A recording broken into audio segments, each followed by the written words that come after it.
Hola, buenas tardes. Le damos la bienvenida a nuestra tercera ponencia del ciclo de conferencias magistrales, una mirada ética o bioética a la relación con los animales más allá del laboratorio. Y bueno, el día de hoy tenemos la presencia de la doctora Claudia Edwards Patiño. Ella es médica veterinaria zootecnista, maestra en ciencias por la FMBZ de la UNAM. Hizo su doctorado con especialidad en desarrollo de ciencia y tecnología para la sociedad por el CIMBESTAF. Ha sido y es directora de programas en Humane Society International México y coordinadora regional de respuesta a desastres para América Latina. Es profesora de asignatura de las materias de comportamiento, manejo, bienestar animal, seminario de bioética y zootecnia de perros y gatos en la Facultad de Medicina Veterinaria y Zootecnia también de la UNAM. Es médica veterinaria certificada en etología y pequeñas especies. Y bueno, ella ha estado muy involucrada y es muy activa para el desarrollo de leyes y normas en pro del bienestar de los animales. De igual forma, ha participado activamente como autora de numerosos artículos en revistas de difusión y revistas científicas. Doctora, nos da mucho gusto que esté con nosotros y le cedo el micrófono. Muchas gracias, Ana, gracias por la presentación. Muchas gracias también a la Conbioética y al Museo de Memoria y Tolerancia por esta invitación y por este ciclo de conferencias tan interesantes, ¿no? Siempre es un placer además coincidir con el resto de los magníficos ponentes de este ciclo de conferencias magistrales. Yo creo que ahí se ve mi pantalla, ¿cierto? Sí, sí se ve, doctora. Perfecto. Muy bien. Entonces, hoy nos toca hablar sobre todos estos problemas, retos de bienestar, dilemas que tenemos con los animales de compañía. Y para mí es muy difícil escoger de todo lo que hay, de cosas que podemos platicar, escoger algún tema. Así que lo que voy a hacer es salpicarles un poco de muchas cosas que hay para que nosotros podamos pues tener ahí unos foquitos rojos de dónde podemos rascarle más, buscarle más, trabajar más y con mucho gusto, si ustedes quieren que ahondemos en alguna de las cosas que les voy a mostrar, pues lo podemos hacer con mucho gusto. Voy a platicar dentro de los dilemas algunas cosas que ya no parecerían tantos dilemas cuando uno no los analiza desde la visión de la ética, pero desgraciadamente sigue siendo dilemas porque hay mucha gente que sigue ponderando el gusto de las personas, el dinero, no sé, ciertas cosas. Y hay otros dilemas que no tengo de decirles cuál es la mejor solución. Así que creo que para el momento de discusión que vamos a tener posterior a esta muestra de dilemas y de retos que tienen los animales de compañía, pues vamos a poder hacer una discusión muy, muy interesante y muy rica. Así que, pues por favor, vayan anotando todo lo que quisieran discutir.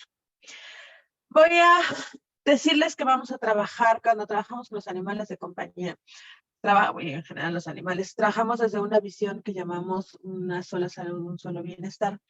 Esta visión lo que hace es poner a todas las esferas en el conjunto, ¿no? Por ejemplo, aquí vemos la parte de la salud ambiental, la parte de la salud animal, la parte de la salud humana, que no son entes separados, sino que convergen. Y entonces hay puntos en el que si el ambiente está mal, la persona va a estar mal, los animales van a estar mal, si los animales están mal, y cuando hablo está mal es físicamente, estoy hablando de enfermedades, estoy hablando también emocionalmente, todo lo demás también pues sufre, ¿no? Y nosotros lo vimos claramente en estos años de pandemia, en el que pues la salud humana, la salud animal y el ambiente tuvieron muchos cambios, algunos negativos, algunos incluso hasta positivos en algunos momentos y en algunas partes del planeta. Creo que hasta hubo como un pequeño respiro para algunos de los animales. Sé que tenemos un poquito de eco. A ver, voy a... Y volverlo a encender, ¿se escucha mejor? Y si no, quito el audífono, me dicen. Yo estoy leyendo el chat, perdón los detalles técnicos. 1, 2, 3. Si los audífonos me escuchan mejor. 1, 2, 3, 4, 5, 6. 1, 2, 3. Probando, así como si estuviéramos en fiesta. 1, 2, 3. ¿Se escucha mejor sin los audífonos? Sí, creo que sí se escucha mejor. Ok, perfecto. Eso es de contentillo, porque en la mañana di unas entrevistas y con los audífonos se oía muy bien. Y luego no quiere. Me voy a acercar también un poco más la... excelente. Muchas gracias. Gracias por esta corrección, porque el chiste es que se oiga bien para que después podamos discutir bien, ¿no? Entonces, bueno, cuando nosotros, les decía, trabajamos por los animales, trabajamos por los humanos y trabajamos por el planeta en general. Y una demostración muy clara acerca de, hablando del sufrimiento de los animales o de la violencia hacia los animales, de las situaciones de maltrato y de crueldad que pueden haber hacia los animales, se ve claramente reflejada también en la violencia hacia las personas. Entonces, hay estudios, Estados Unidos tiene una estudio muy buena que todo lo registran y de todo hacen estadísticas. La organización para la que yo trabajo en Estados Unidos ha hecho análisis y se ha dado cuenta que casi 1 millón de los animales abusados o que han sido muertos, asesinados en un año tienen una gran conexión con la violencia doméstica. Esto seguramente para ustedes no es una cosa nueva, es algo de lo que se viene hablando muchísimo sobre este link o liga o lazo que hay entre la violencia intrafamiliar, la violencia doméstica y la violencia hacia los animales. Del 71% de casos reportados por violencia doméstica, las víctimas afirmaron que su abusador también agredía a los animales. Eso tampoco es nuevo, sabemos que hay que muchas de las personas que son altamente violentas con los humanos, que han sido asesinos en serie, pues comenzaron torturando, practicando con animales, ¿no? Y aquí tenemos el caso de Ted Bundy, que él asesinó al menos a 30 mujeres y se sabe que cuando era joven torturó y mató animales. El de abajo es Dennis Rader, el asesino de BTK. Él asesinó al menos 10 personas y también se sabe que abusó de animales para practicar antes. Y Happy Face mató a 8 mujeres. Mató a 8 mujeres en los años 90 y también se sabe que cuando era niño volvió a gatos y perros y que los mataron.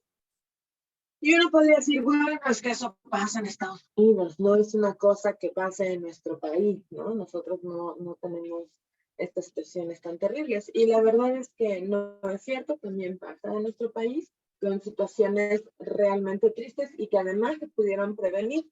Este es el caso, seguramente lo conocen, de hace algunos años, de un pequeño que se llamaba Christopher. Christopher fue asesinado a manos de adolescentes, de sus primas de 14 años. Las niñas cuando platican sobre lo que hicieron, ellas decían que ya lo tenían planeado. De hecho, ellas practicaban con los perros.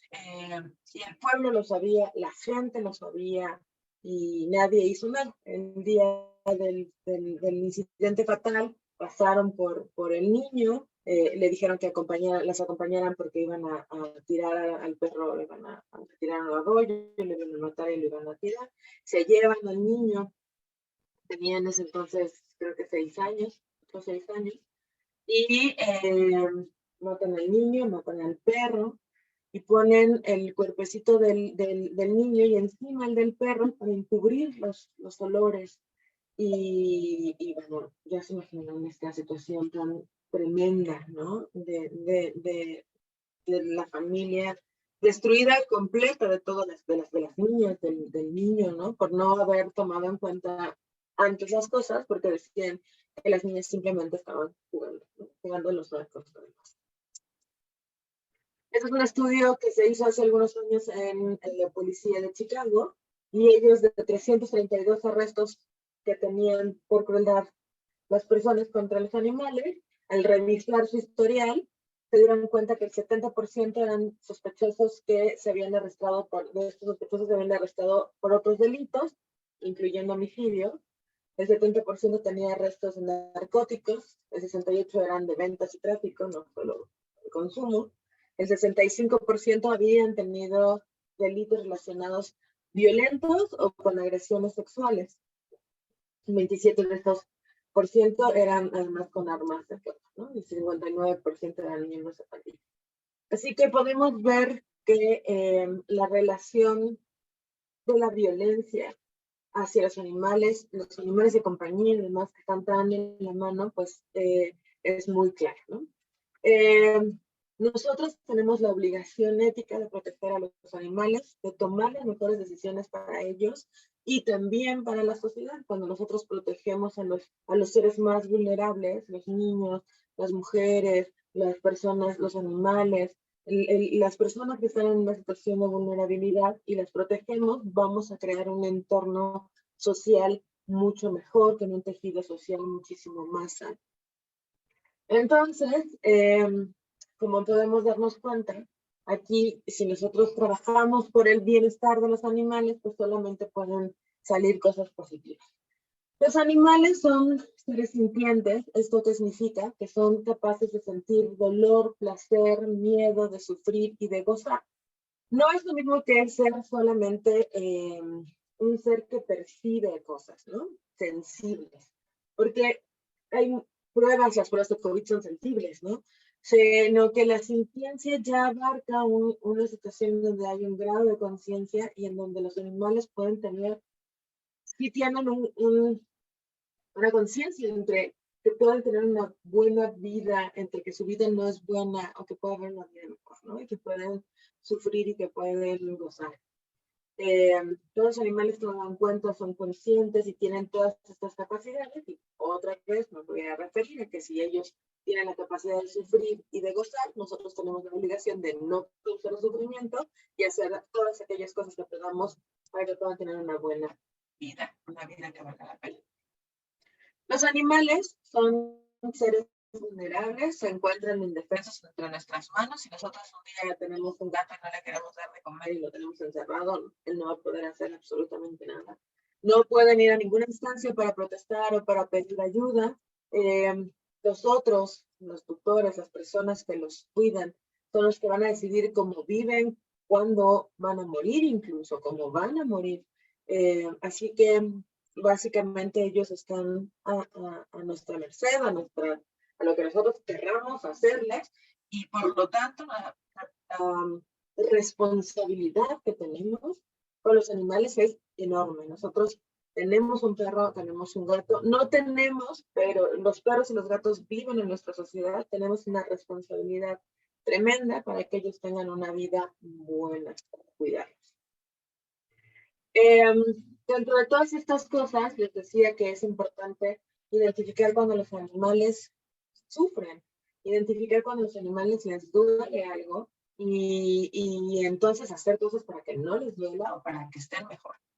Y por eso, una de las cosas que quiero hablar es sobre la identificación del dolor en los animales de compañía.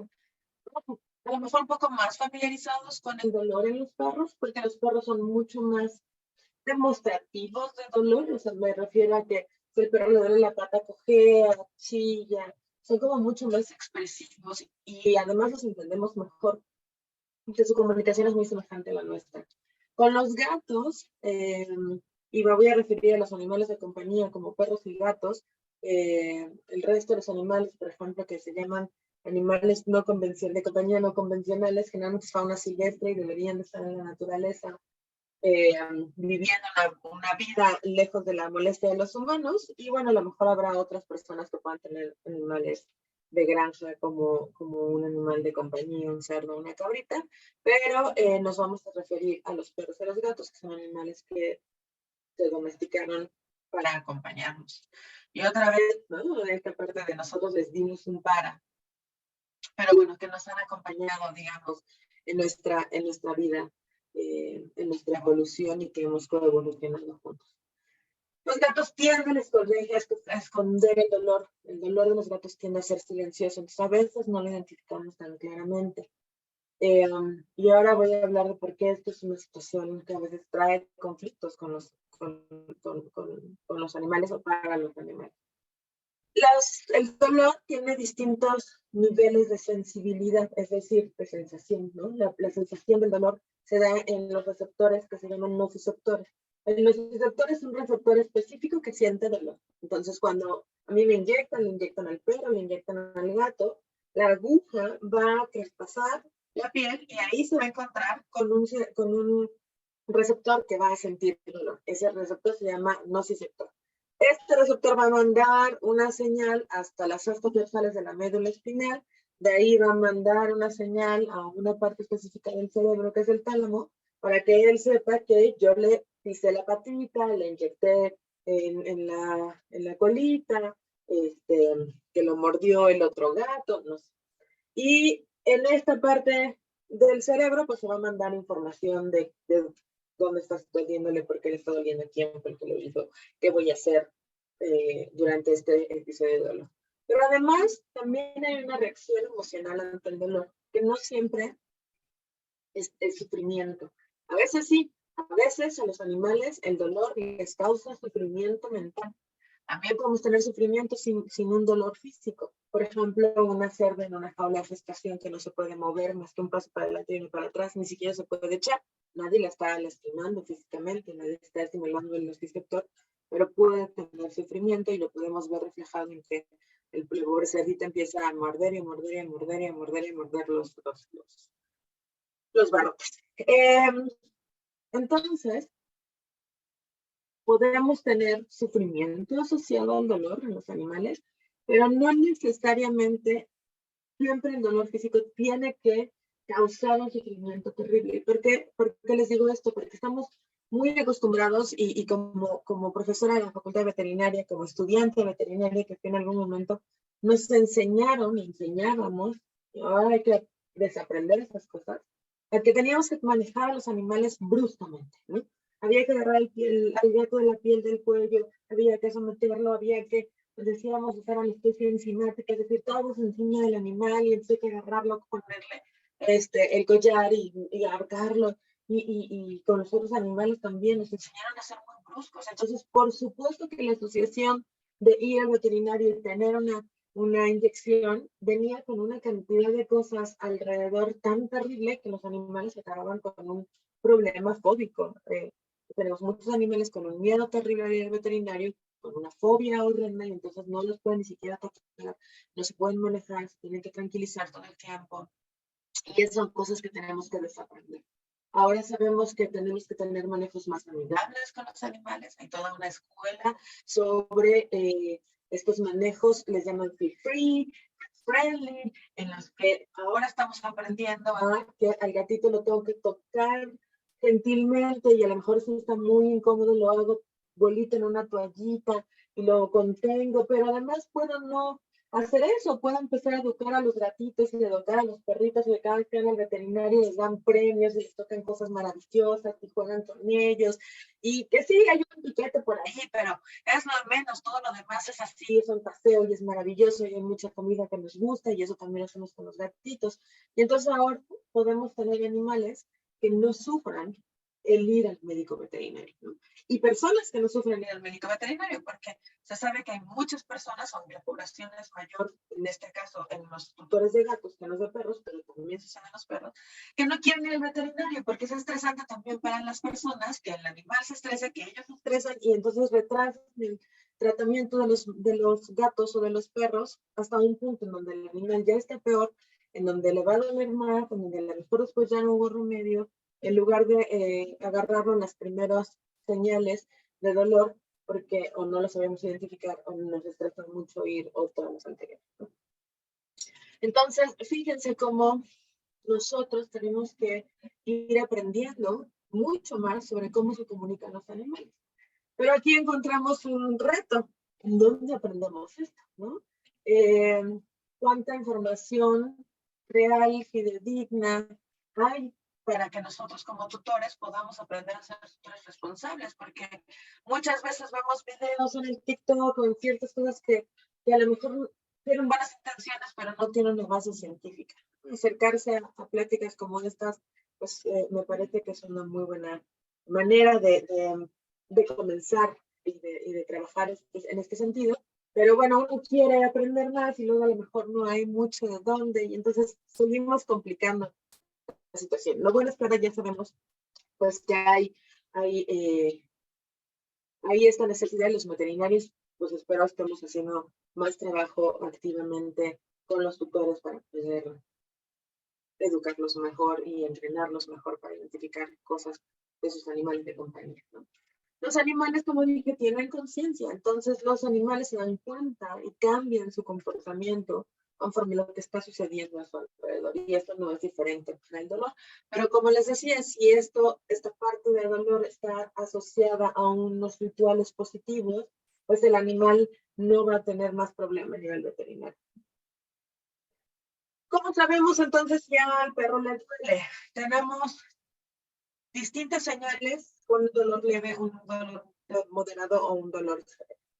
Cuando un perro tiene un dolor leve, generalmente vamos a ver que mete la patita entre las extremidades, arquea el dorso, no se quiere mover, se trata de alejar de las personas, un perrito que era muy sociable de repente está así como en una esquinita, ¿no? Y esos cambios nos van a decir que algo le está pasando. Cuando el dolor es un poco más fuerte, el perro va a tratar de proteger esa zona que le duele. Si yo le intento tocar, me va a gruñir, puede vocalizar, llorar, quejarse, puede hacer movimientos repetitivos y puede llegarme a morder incluso si yo le toco la zona que le duele. Con un dolor severo, el animal puede ya tener un vómito, puede estar temblando, puede tener la mirada vidriosa, además a lo mejor puede tener fiebre. Si yo le siento el corazón, se le siento muy agitado, o a lo mejor tiene dificultades para respirar, ya no se mueve, ya no está comiendo. Por supuesto que atender al animal hasta este momento, pues podría caer en una situación de negligencia, ¿no? Que sería lo mejor identificar que nuestro animal está pasando algo al principio y darle tratamiento en ese momento. En el caso de los gatos, hay muchas maneras de medir dolor y hay pruebas científicas para hacerlo, hay protocolos. Pero una de las cosas que a mí me gusta es esta escala que ahora está en una aplicación. La Universidad de Montreal hizo una aplicación, ustedes la descargan de manera gratuita en su celular. Y ustedes pueden poner si son médicos veterinarios o si son un tutor de un gatito. Y está padrísimo porque uno puede ir tomando la foto de su gato y comparándola con estas señales que vamos a ver ahora. Y después uno además puede alimentar la base de datos pues, de la universidad para pues, poder ayudar a más gatitos a tener siempre una información mucho más exacta.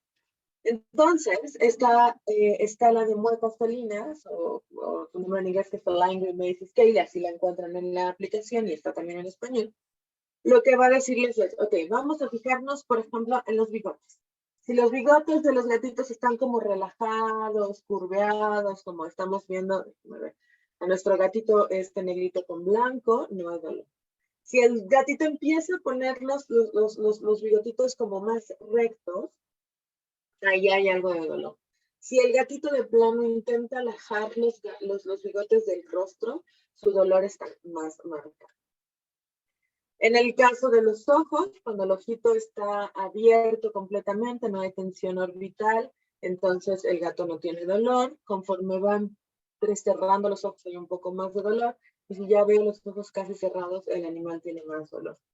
Una de las cosas que nosotros también vemos, por ejemplo, con el estrés, si hay un gatito en un aparador, por ejemplo, en una tienda de mascotas, y la gente va y los toca y el gato no puede irse a ningún lado, a veces aprietan mucho sus ojitos, se ven así como apretados, como que quisiera irse, pero como no puede, entonces trato de alejar esta imagen para no sentirse tan estresado. Entonces, esos señales nosotros tenemos que aprender a leerlos para saber cuándo dejar a los gatos en paz o cuándo llevarlos al veterinario. Con la tensión del hocico, si el hociquito se ve más redondeadito, no hay dolor. Conforme el hociquito se va alargando, se va viendo como un ovalito, como una elipse. Entonces el gatito va teniendo más dolor y mucho más dolor si está completamente elíptico. Las orejas, postura normal hacia adelante, no hay dolor. Conforme las abre un poquito, el dolor es moderado, pero si ya las abre mucho, dice que están abiertas, pero como hacia adelante, este dolor es mucho más grande. Las orejas hablan mucho de lo que los gatos quieren decir. Entonces, por ejemplo, si el gato las hace hacia los lados, como que el pabellón sale hacia los costados, hacia donde no está la carita del gato, sino hacia afuera, ese gato está enojado. Y si el gato las aplana, el gatito tiene miedo. La cabeza, si la cabeza está por encima de los hombros, el gato no tiene dolor. Si está más o menos en línea con los hombros, tiene un poco más de dolor. Y si está mucho más abajo, la cabecita está hacia abajo, hacia el piquito hacia abajo, entonces tiene mucho.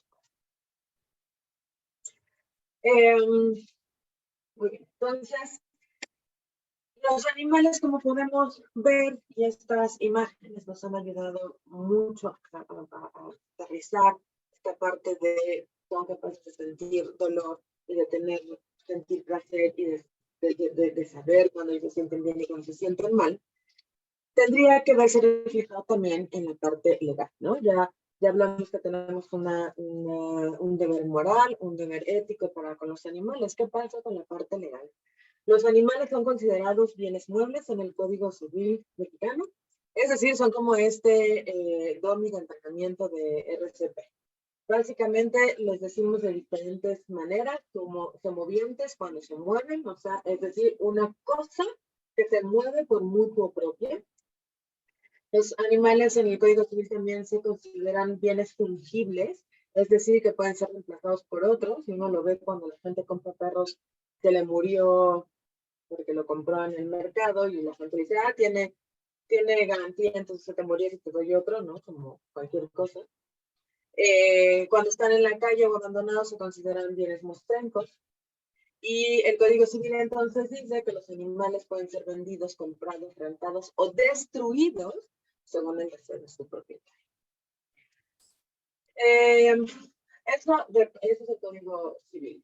Sin embargo, las leyes de protección a los animales también han ido evolucionando y todavía no están en armonía. Y tenemos, por ejemplo, la Constitución que también acá ha cambiado a un nivel mucho más elevado, pero todavía no tenemos esta armonización.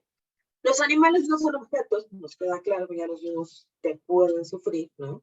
Son seres sintientes que tienen intereses propios, ya dije, tienen capacidad de sentir dolor, placer, sufrimiento, estar conscientes. Y como les decía, la Constitución los reconoce tal como seres sintientes. La Constitución de la Ciudad de México y hay otras constituciones en algunos estados que también ya están cambiando. En la Ciudad de México es con la que yo estoy más familiarizada. Dice que en su artículo 13 de Ciudad Habitable que los animales son reconocidos como seres sintientes y que deben recibir un trato digno. Y que todos tenemos el deber ético y la obligación jurídica de respetar la vida y la integridad de los animales, y que su tutela, esto me gusta mucho de la Constitución, dice su tutela es de responsabilidad común. ¿Por qué usa la palabra tutela? Porque cuando nosotros usamos la palabra propietario, seguimos cosificándonos. Y en realidad las personas podemos no ser, o debemos no ser los dueños que pueden destruir un animal cuando se les pega la gana, sino ser otras cosas, como por ejemplo su responsable, ¿no? Que es el que responde. Y otra de las palabras que se ha tratado de utilizar es tutor. Tutor es el que representa o cuida a alguien que tiene una incapacidad natural o civil. Entonces nosotros podemos ser los tutores de los animales, podemos tomar decisiones porque ellos no pueden, como ya dijimos, tomarlas, ni hacer nada para cambiar su destino que nosotros les imponemos, pero podemos tener nosotros la capacidad de ser su tutor y tomar las mejores decisiones, las decisiones más responsables por ellos, ¿no? Entonces la tutela es la relación de amparo o de defensa de alguien respecto a otro, y aunque todavía hay muchos conflictos con sobre todo con los abogados civiles, nosotros podemos comenzar a hablar de una manera distinta, ¿no? Nosotros podemos empezar a hablar ya sobre la tutela de los animales, más que sobre su posesión. Y entonces esto nos obliga a ir cambiando también desde el lenguaje y resignificando los animales. Si ustedes se fijan, decimos que los animales tienen patas, y cuando piensa a alguien que tiene patas, la persona se ofende porque no es un animal. Sin embargo, los animales no pueden decirles pies porque son cosas, y entonces la cosa animal tiene lo mismo que la cosa mueble o mesa, entonces les decimos patas. Ese tipo de cosas nosotros tenemos que cambiarlo. Y por eso la intención de dejarles decir dueño o propietario para decirles tutor o responsable. Y entonces también cambiar la palabra de tenencia responsable, que además a mucha gente le hace mucho ruido porque dicen que si nos vamos a cobrar impuestos como los autos, y que esa palabra no nos gusta, a una palabra mucho más ad hoc, que sería tutor o tutela responsable. Entonces, teniendo esto como antecedentes, hablemos de algunos dilemas o de algunas cosas que suceden con los animales de compañía, que son retos que tenemos que trabajar. Hay una cosa muy interesante, que es que no tenemos datos específicos de cuántos animales hay en el país. Fíjense, atención a los animales, está haciendo un conteo de animales, pero no tenemos un conteo de cuántos animales hay en todo el país, cuáles están en resguardo de las personas y cuáles animales están en situación de calle, cuántos animales de estos son ferales, cuántos son abandonados. Normalmente los datos se obtienen de la Secretaría de Salud y generalmente se obtienen del número de vacunas antirrábicas que se ponen. Sin embargo, no toda la gente vacuna a sus perros en las campañas de vacunación antirrábica.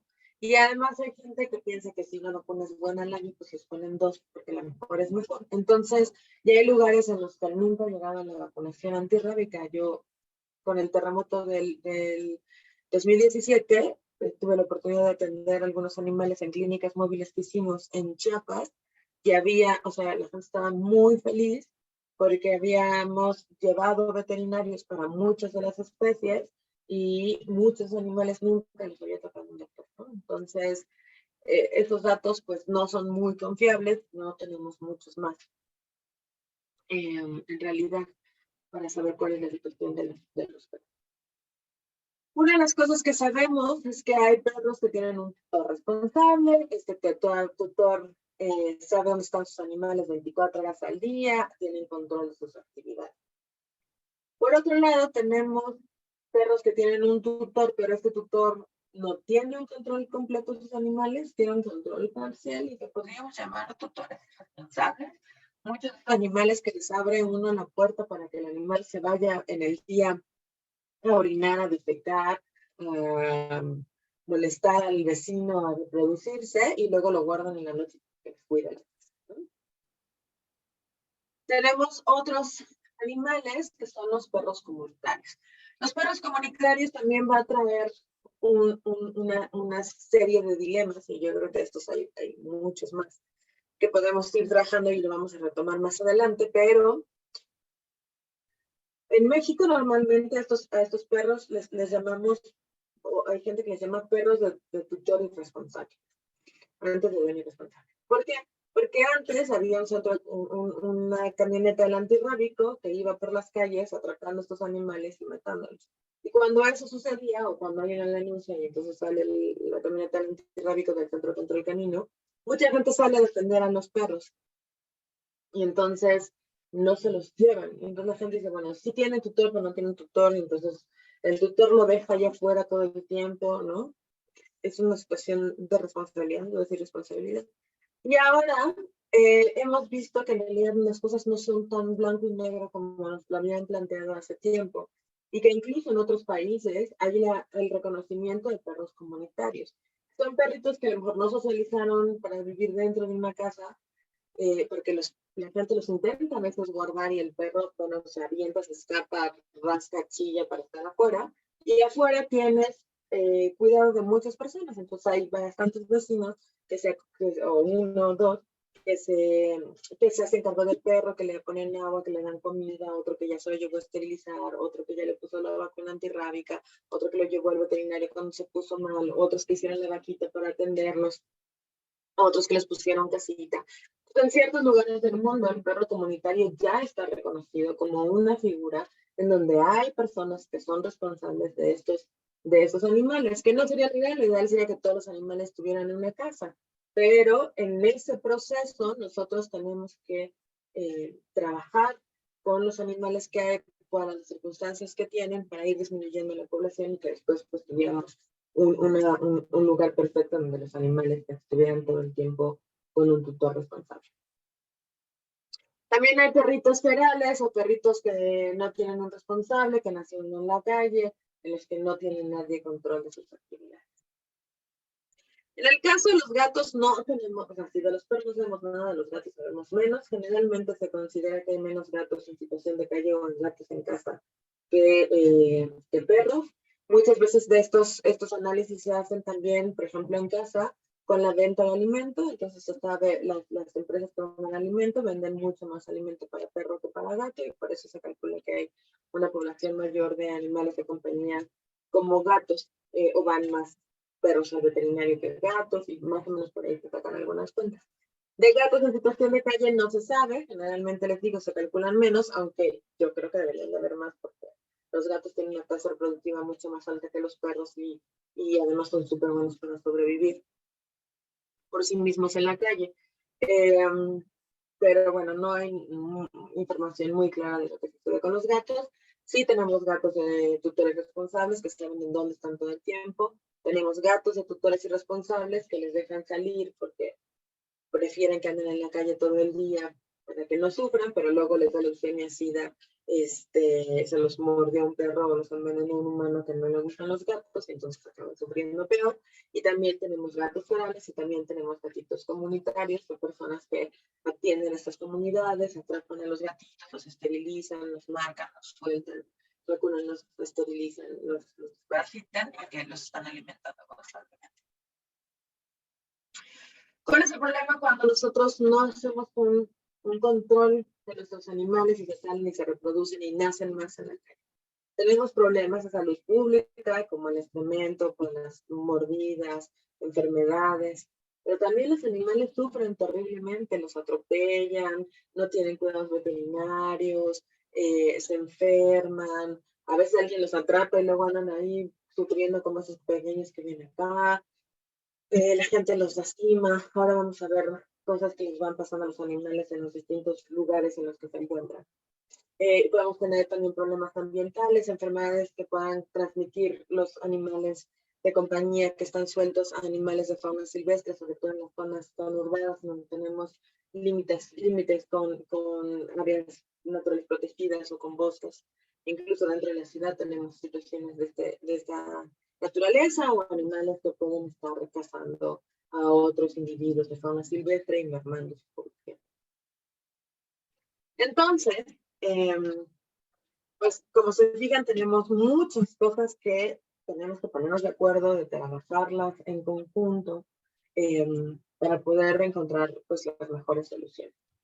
Y les digo, hay cosas en las que tenemos soluciones y otras que no.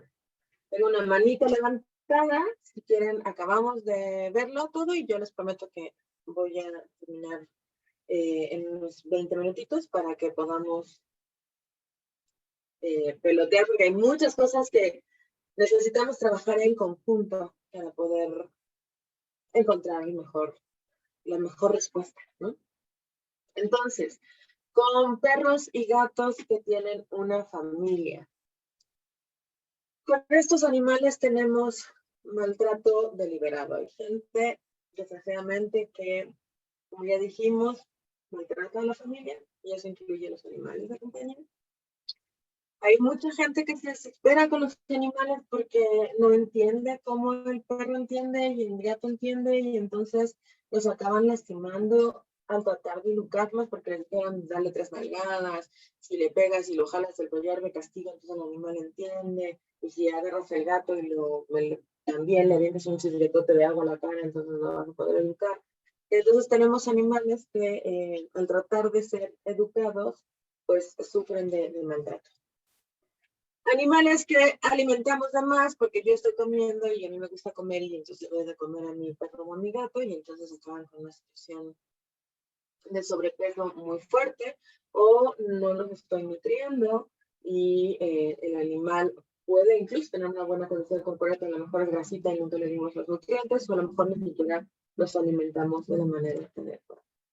Muchas veces tenemos enfermedades no atendidas, uno hace muchos corajes cuando ven el Facebook así de, tengo un gato que está súper mal, tengo un perro que está súper mal, ¿qué me recomiendas?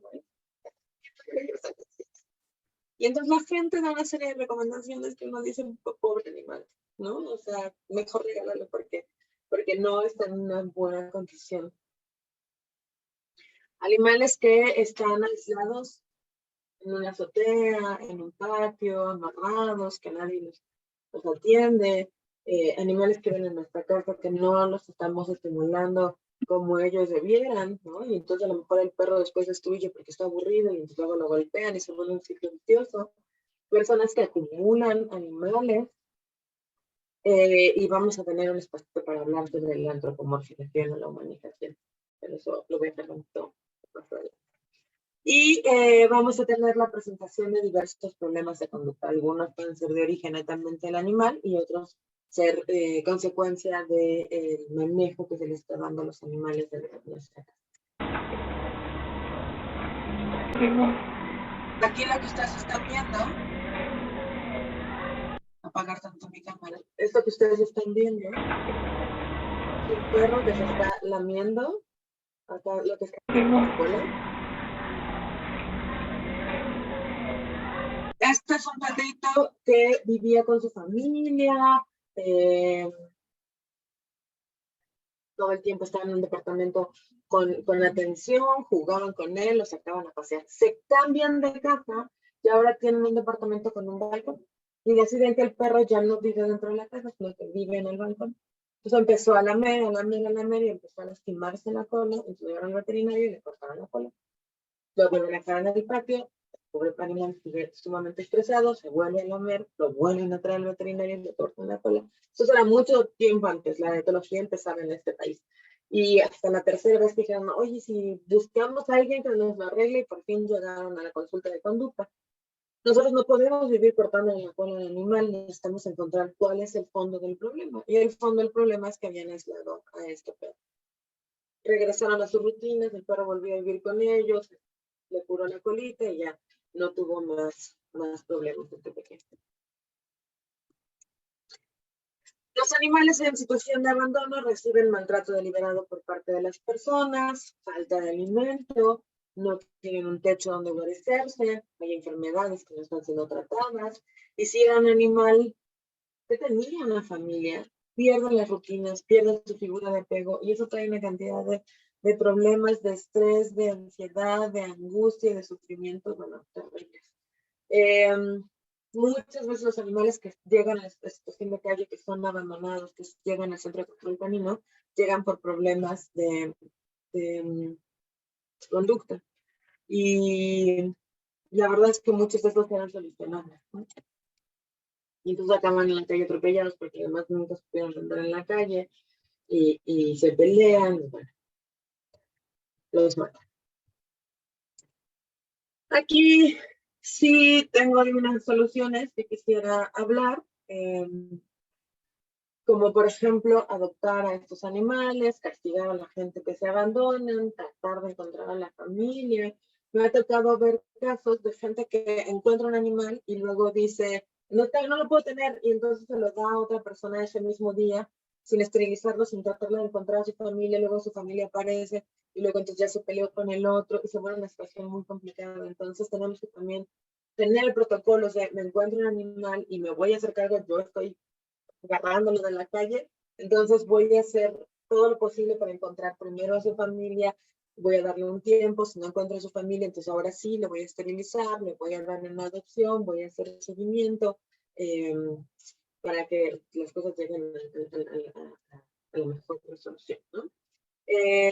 A veces la gente dice, bueno, yo no puedo tener al perro, ok, entonces Se voy a llevar a un albergue, los albergues están súper saturados. ¿Qué es lo que tenemos que hacer? A lo mejor asesorar a estas personas de cómo reubicarlo con una familia amorosa. Los perros o gatos ferales son comunitarios, reciben maltrato de cuidado, falta de alimentación, falta de techo, enfermedades, matanzas generalmente. Esta es una foto muy antigua y espero que ya no se sigan dando casos. Por ahí tenemos de repente algunas situaciones con los centros de control canino, pero bueno, la ley prohíbe ahora hacer este tipo de matanzas que se hacían con electricidad, que generalmente pues, lo que hacían era quemar a los animales, se les ponía un caimán en la boca, en el ano, se mojaba el animal, se le pasaba corriente eléctrica. Esto se prohibió hace algunos años cuando cambió la norma 033, pero de todas maneras pues, los animales siguen muriendo en grandes cantidades. Las consecuencias de todas estas cosas de los animales que están en situación de calle, ferales que los abandonaron, o incluso los que no tratan en su casa, pues son animales abandonados que están sufriendo. Este perrito que ven aquí estaba arrastrándose por una avenida. Por supuesto, no se detectaron aquí, sus patitas están súper lastimadas. Lo más seguro es que este perro muriera atropellado. Este es un perrito que estaba en un mercado, como pueden ver, tiene agua y comida, pero nadie atendía este tumor que tenía el perrito. Y las matanzas masivas.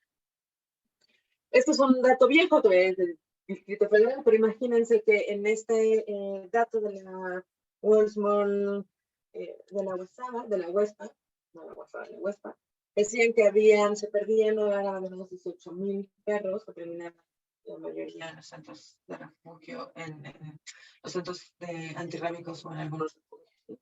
Muchos de ellos acaban en la calle. Y más del 75% de los cachorros que nacen en la vía pública van a morir agónicamente. Así que bueno, pues se ha intentado hacer sobre todo matanzas, que ya se sabe que eso no funciona, aunque ahora con la derogación de la norma que teníamos sobre control de poblaciones, ya estaban prohibidas las racias, es decir, que se puedan agarrar a los perros en estación de calle de manera activa, digamos, sin una denuncia. Ahora al derogarse esta ley, pues cada municipio va a poder implementar lo que quiera y generalmente lo que la gente hace es hacer pues matanzas masivas, ¿no? Hay pocas campañas de concientización y campañas de esterilización pues, a baja escala. Be good, kitty.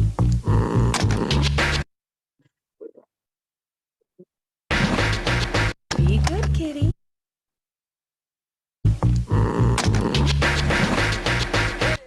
Este es un video de una organización que se llama PETA y aquí se van los tutores y los gatitos hacen aquí una fiesta. Y lo que dice este video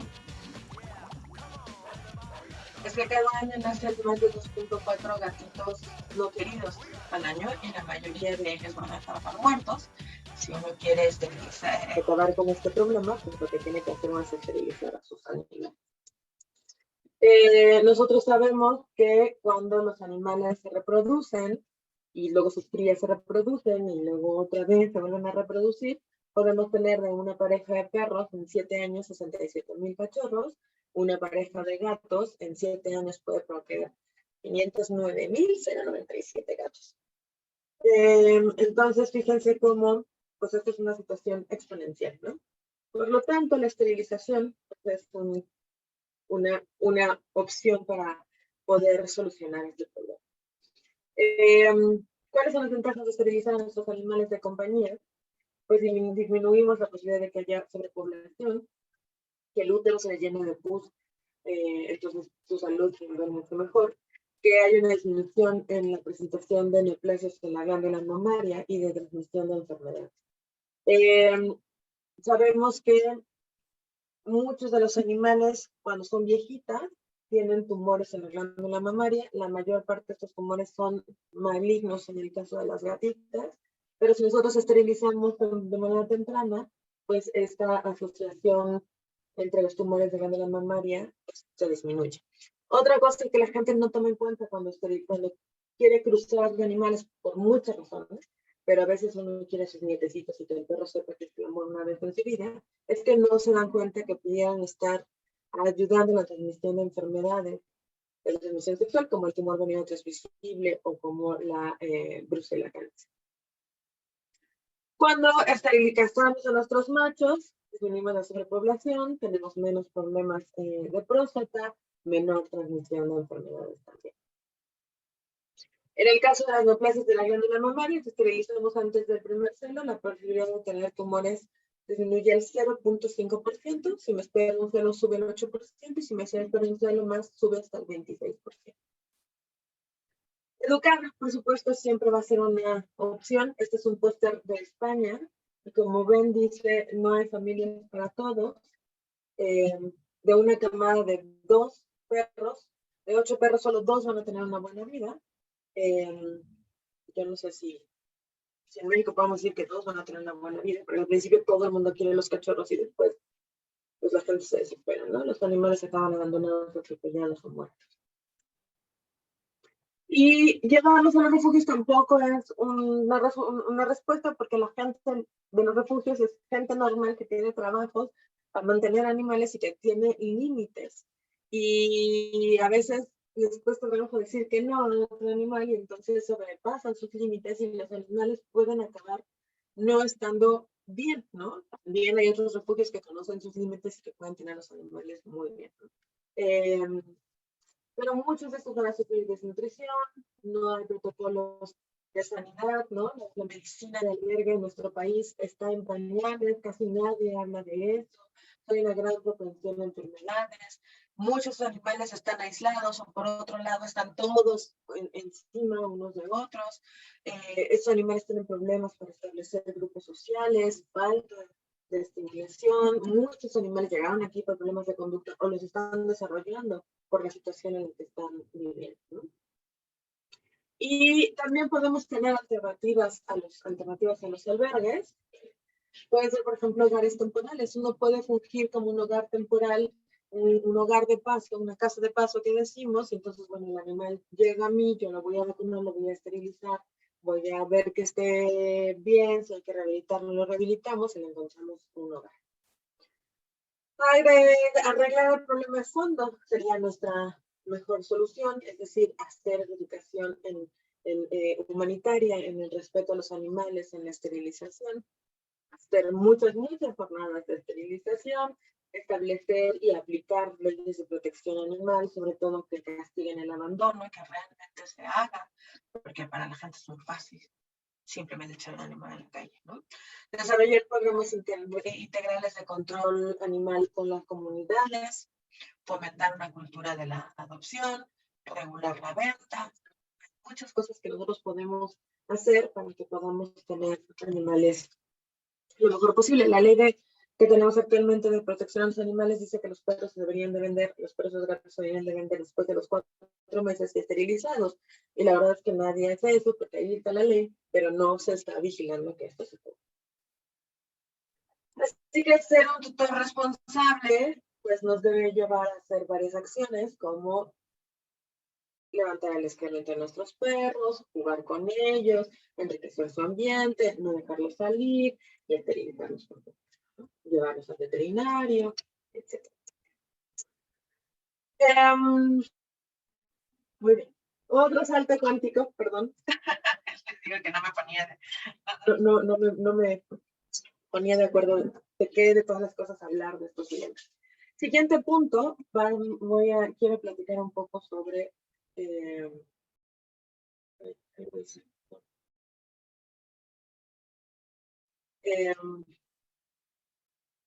algo hice porque quería quitar el cuadrito de arriba, pero no puedo. Bueno, les decía hace rato que podemos hablar sobre esto de la antropomorfización y la humanización, ¿no? Esto está mal, que se considera un problema cuando sí, cuando no. La RAE define humanizar como hacer humano, familiar o afable a alguien. Entonces, si ustedes me preguntan que para mí humanizar está mal a los animales, no. De hecho, si lo que queremos hacerlos es parte de nuestra familia, para mí humanizar es correcto. De hecho, les voy a decir que yo tengo muchos amigos de distintos países etólogos, en general amigos, y les pregunto sobre este tema y creo que es un gran problema en nuestro país, en México, y yo les voy a decir por qué creo que pasó esto. Y en otros países no es un problema. Por ejemplo, en Europa hay una gran corriente sobre humanización que en realidad lo que están haciendo es como contrarrestar la cosificación. Y entonces tratar a los animales de una manera más humanitaria. Es decir, tratarlos más, no como la alarma que tengo el perro, alarma que tengo para cuidar mi casa, y que eso y una alarma de te da exactamente igual, sino como un individuo parte de mi familia. Entonces, visto desde este punto de vista, a mí no me da ningún problema esta parte. Otra de las palabras con las que también nos encontramos es con la palabra de antropomorfización, que es aplicar atributos humanos a animales, plantas, ¿no? Esta parte de pensar que los humanos somos los únicos que amamos, y que entonces si yo digo que el perro me ama, lo estoy antropomorfizando porque no sé si aman los perros, ¿no? O porque creo que es una cualidad únicamente humana. El problema con la antropomorfización es que también tenemos antroponegación.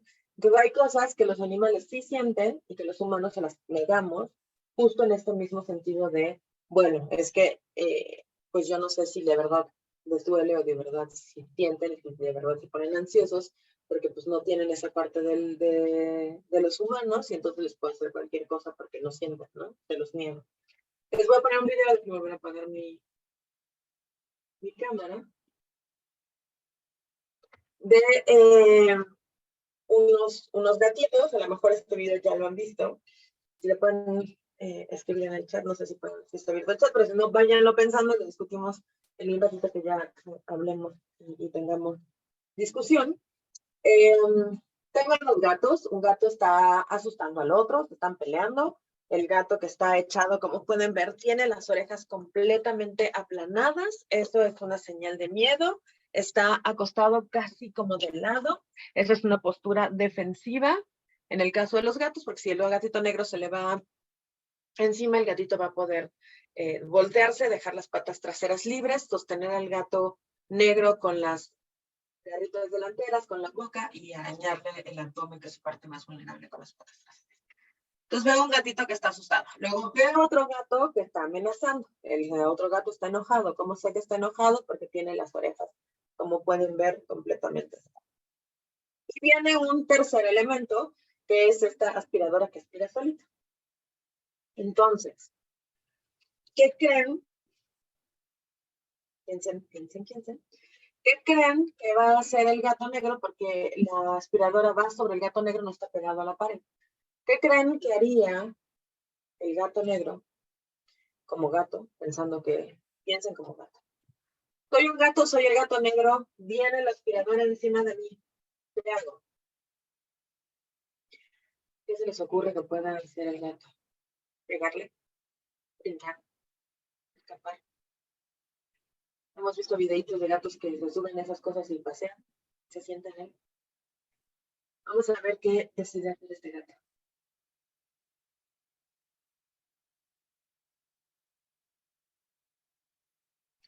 ¿Alguno de ustedes se les ocurrió que el gato podía, sin dejar de ver al otro gato, agarrar su patita, darle media vuelta y redirigir la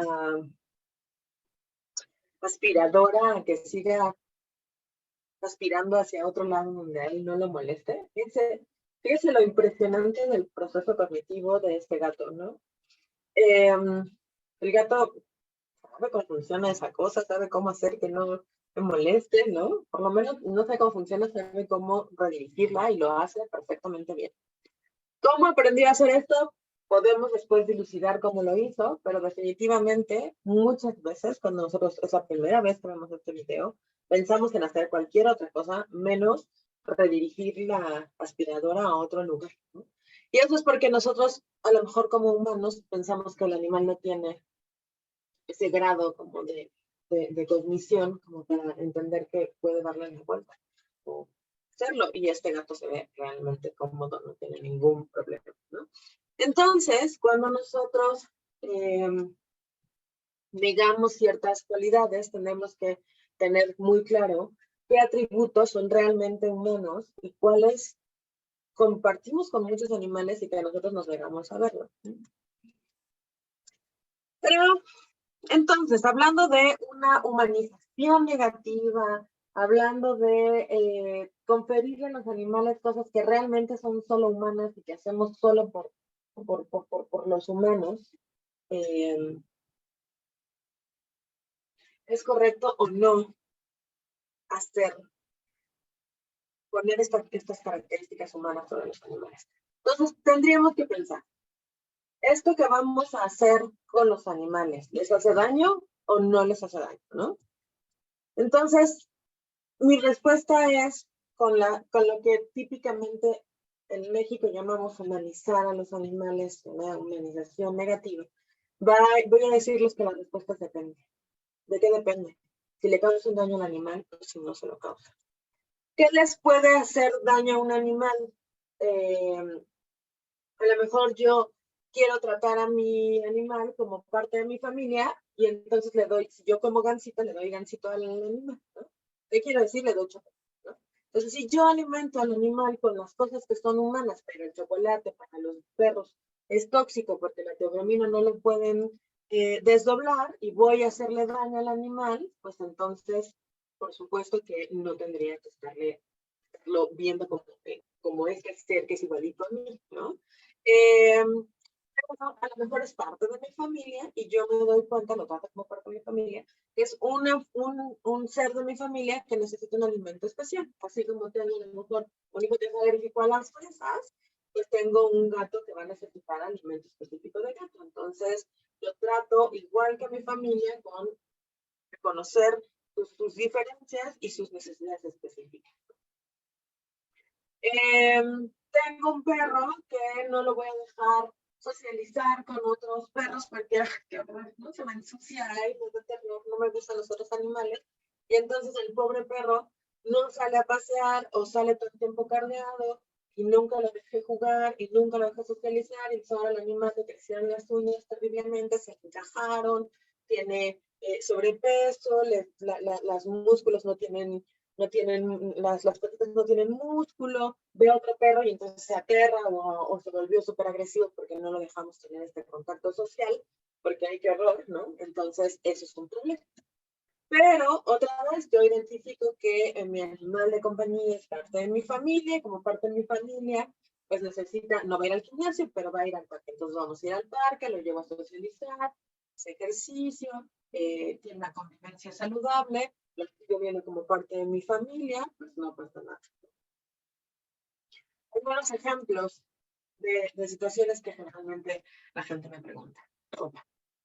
¿Le ponemos o no le ponemos ropa a los perros? No voy a regresar al depende, ¿no? ¿Para qué le quiero poner ropa? Para yo tener un hijo, porque no quiero tener hijos, entonces quiero solo tenerlo vestido y estarlo cargando, y el animal no camina, no hace ejercicio, la ropa se le queda aquí en las axilas y lo sangra, es un problema. Le pongo ropa porque tengo un chihuahueño que les da hipotermia de cualquier cosa y está temblando. Tengo un cholo, tengo perros de pelo largo, yo tengo un schnauzer gigante que temblaba del frío, ¿no? Estaba súper acostumbrada al calorcito y temblaba de frío cuando bajaba la temperatura. Le pones un suéter y el perro deja de titiritear, pues no tiene un problema, ¿no? Tenía otra perrita que no le gustaba orinarse dentro de la casa. Y no le gustaba salir cuando estaba lloviendo. Entonces, en la época de lluvias era un problema porque tenía que ir a vaciar la vejiga, porque adentro no lo hacía, y no hacía la vejiga, la orina se empieza a sedimentar, y es muy probable que empiece a tener problemas urinarios. Le ponía un impermeable, le tapaba su carita, la perrita sentía que ya no le llovía, salía, orinaba, se regresaba, ¿no? Le pongo una cosita, le tomo un videíto y todos somos muy felices, hago un lazo más fuerte con mi gato, con mi perro, no pasa nada. Tengo un gato y lo acostumbré a usar ropa. No se lo dejo todo el día porque el gato necesita lamerse. Pero un día tiene una cirugía y le tengo que poner un suétercito o un chalequito porque el isabelino los pone muy ansiosos y eso trae más consecuencias negativas. Pero hay unos trajecitos de cobre o hay unos unos camisitas que se les pueden hacer para que no se lengüeteen. El gato se acostumbró cuando era chiquito a tener cosas encima y ahora es de su vida normal.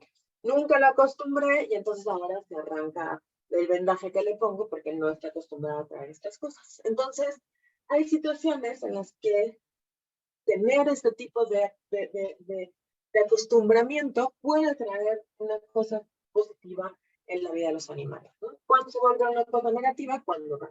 Los zapatos, tengo perros que son súper buenos para hacer ejercicio y que les gusta salir a correr, pero llega un momento en que el piso es demasiado lastimoso, ¿no? No lastima, perdón, demasiado caliente, entonces le ponemos los zapatitos. Con los perritos viejitos, cuando son viejitos se les empiezan a abrir las patitas así, y ya no caminan bien. Les ponen unos calcetines, son zapatitos que tienen gomitas y los perros pueden hacer su vida perfectamente bien. Pero yo tuve que acostumbrarlo también en estaciones donde no lo necesito. Carriolas. Tengo gente que lleva el perro en la carriola, no lo deja socializar y entonces el perro tiene todas las consecuencias negativas. Problema. Tengo clientes que tienen perritos que les gusta ir al parque, e ir al parque caminando es demasiado cansado para el perro. Lo suben a la carriola, lo llevan al parque, camina tantito, se regresa a la carriola y entonces el perro está súper bien, ¿no? ¿Qué es lo que quiero decir? Lo que quiero decir es que tenemos que analizar caso por caso, perro por perro, situación por situación. Desde estos 5 dominios o las 5 libertades que nos habla sobre cómo nosotros podemos mantener a los animales de la mejor manera, que les vamos a dar, apoyarnos en la medicina, apoyarnos en la etología y entender que los animales no son cosas, ¿no? Y les voy a decir, yo creo que mucho de esta angustia que viene de dejar de ver a los animales como cosas, y me consta porque yo he visto en sus posts, viene de personas que viven de, no quiero decir explotar, pero de usar a los animales como objetos. Y entonces cuando nosotros dejamos de ver a los animales con objetos y los vemos como un ser sintiente, muchas de estas personas se pueden empezar a quedar sin trabajo porque la gente empieza a decir, bueno, pero es que no quiero que le estés pegando a mi perro con una vara para que defienda mi casa, quiero que el perro tenga una vida feliz dentro de mi casa y contrataré una cámara y una alarma, ¿no? Esa es una de mis percepciones. Está súper libre a la discusión, pero a mí me parece que mucho de esto viene de gente que le da mucho escozor que los animales ahora hablemos de esta sintiencia, de esta conciencia que están bien. Una última cosa que quiero hablar antes de irnos a la discusión, porque sé que hay muchas cosas interesantes que me gustaría oír de ustedes y platicar con ustedes, son las cirugías innecesarias. Esto es un problema para mí en el sentido de que tengo mucha gente todavía, voy a los parques y veo mucha gente con los animales con la cola cortada y las orejas cortadas. Y aquí tengo un conflicto con la gente que solicita las cirugías y con la gente que hace las cirugías y que además les vale la ley y el bienestar, ¿no? Lo cual es una cosa complicada. Los cortes de colas. Las colas se han cortado a través de la historia por diferentes razones, ¿no? Una razón era el combate. Animales que se utilizaban en el combate, van a ver que muchos perros los que se cortan la cola son perros y las orejas son perros de guardia y protección.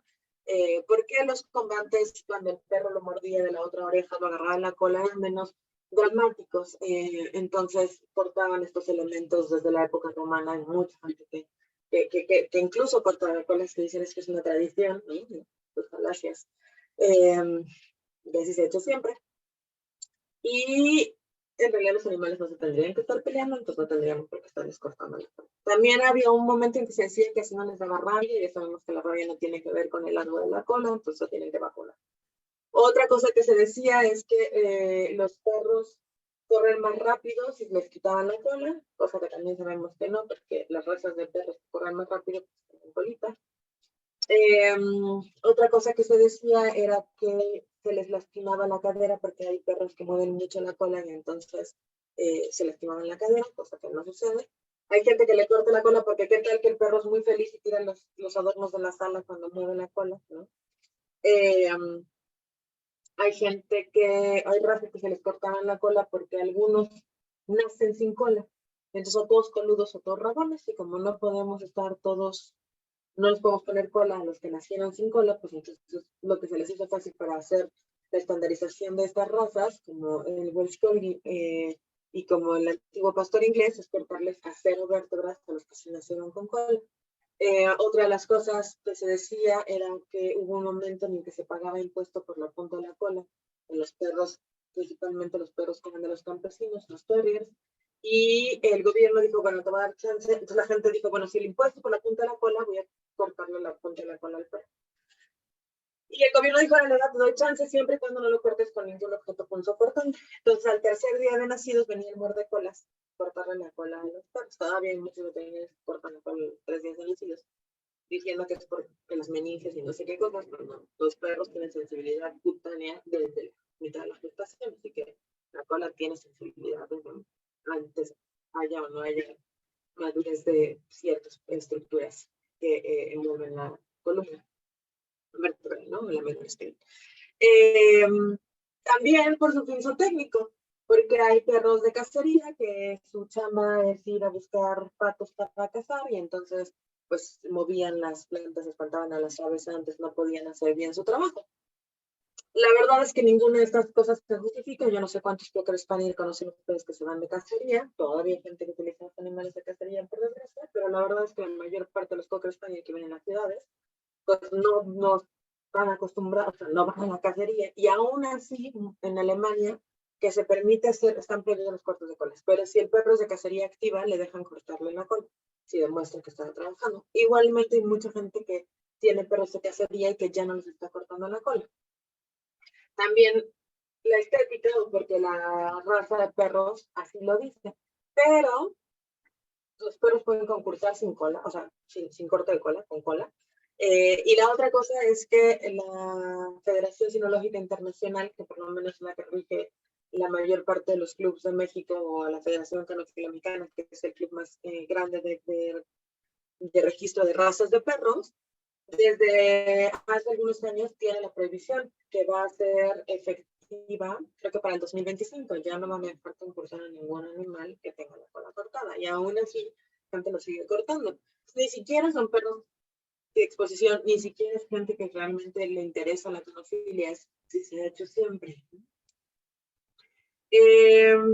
La Asociación de Médicos Veterinarios Especialistas en Pequeñas Especies dice, y esta es una declaración del 2001, que la corte de colas es una intervención quirúrgica innecesaria contra el bienestar animal, que se recomienda que se elimine de los estándares, que debe ser un acto ilegal a menos que sea realizado con una función terapéutica y que sí, los animales sienten dolor. Fíjense como en el 2001 la Asociación de Veterinarios tenía que decirle a los veterinarios que los animales les duelen. Y en el 2022 todavía tenemos personas que no hacen manejos analgésicos correctos, lo cual es realmente pues, muy triste, ¿no?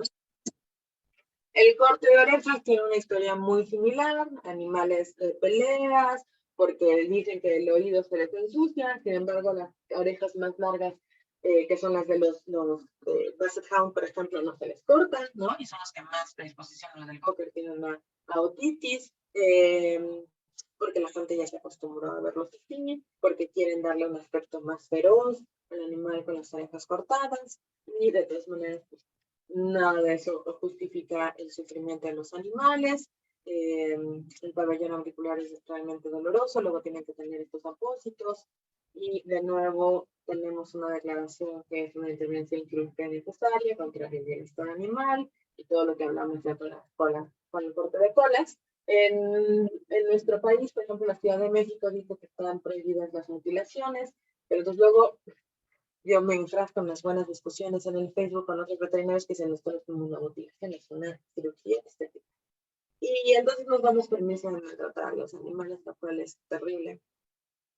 Les digo tanto para quien lo solicita como para quien se supone que debería ser el que vele por el bienestar animal y que pues le interesan más cosas externas, ¿no? En el caso de los gatos, en el caso de los perros también se cortan las cuerdas vocales, sobre todo para que el perro no ladre, lo cual es que también tiene muchos conflictos éticos y muchas cosas que podemos discutir de por qué los perros ladran. Con los gatos también se hace una cirugía que se llama micofalangoectomía o desgarre, en el cual básicamente se corta la falange distal, es decir, los gatos caminan con la última dedito Si yo solo corto la uña, que cortar la punta de la uña no es un problema, pero si yo corto la uña vuelve a crecer. Como el proceso unguial no se nota, es invisible, ¿no?, en nuestro ojo humano, se tiene que quitar la falange distal. Entonces, básicamente lo que se hace es que se le quitan todos los dedos o la parte distal del dedo de los gatos, lo cual es una cosa terrible. Cuando además, esto es una cosa que con una terapia de conducta se arregla muy fácilmente, ¿no?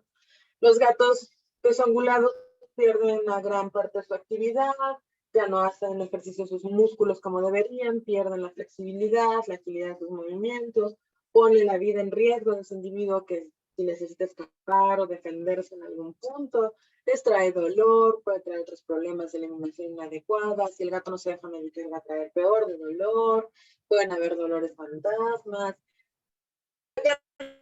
complicaciones. Me lleva a otro ratito de plática. Básicamente, este tipo de cosas, por supuesto, no deberían estarse haciendo porque son contrarias al bienestar de los animales. Y la última reflexión que quiero dejarles, había hecho la última con los cortes, pero hemos empezado a tener muchos dilemas a raíz, por ejemplo, del COVID. Y una de las cosas que sucedió es que las personas en un punto, sobre todo cuando todavía no tenían vacunas y cuando no sabíamos muy bien qué estaba pasando y estábamos muy, muy alterados, pero también hay gente que lo piensa en su vida normal, sin una situación de una pandemia en nuestros alrededores, ¿qué va a pasar con mis animales si yo me muero? Entonces, he tenido, por lo menos en este entonces, sobre todo en este momento del COVID que le estoy diciendo, muchas solicitudes, amigos veterinarios, que la gente les pedía matar a sus animales, no voy a decir eutanasia, porque eutanasia significaría ayudarlos a bien morir y estos animales están sanos, ¿no? O sea, estamos en el supuesto que la persona que se enfermó, la que fallece, la que estaba enferma, pero los animales están sanos, entonces que le solicitan a los veterinarios matar a sus animales para que se vayan con ellos y las personas no se queden con preocupación. Entonces, aquí empiezan, como pueden ver, muchos cuestionamientos de las personas, de los veterinarios, del bienestar de los animales, que nos enfrentamos en estas situaciones tan terribles de por ejemplo, la pandemia, ¿no? Y que, como les digo, no sé cuál sea la respuesta más adecuada. Yo sé lo que quiero hacer cuando a mí me pase, pero trae muchas cosas que hay que hablar y que hay que cuestionarnos y hay que discutir desde la bioética. Muy bien, entonces teníamos dos manitas levantadas. Si quieren podemos pasar a la discusión. Muchísimas gracias. Muchísimas gracias, doctora. Sí, vamos a empezar con esta parte de preguntas. ¿Tenemos tiempo? Virginia, adelante. Hola, ¿cómo está? Muy buenas tardes. Bueno, yo lo he escuchado con Dominique, en el programa, no me pierdo ese programa, he aprendido mucho gracias a ustedes. Y el tema que nos comparte, pues, muy interesante, ¿no? Yo creo que la parte humanística, el nosotros conservar a nuestros perrijos, como le podremos llamar, ¿verdad? Con el amor, con todo el cuidado, ¿no? Y siempre estar al pendiente, ¿no? Yo creo que uno lo va aprendiendo, esta educación de culturización, ¿verdad? A la marcha, en el camino, ¿no? Uno que está de este lado, ¿no? Porque pues ustedes son los que nos están compartiendo esta retroalimentación muy importante. Tan solo yo quería felicitarla. Gracias por compartirnos sus conocimientos. Muchas gracias, Virginia. Ahora pueden seguirnos también en el Canal 11.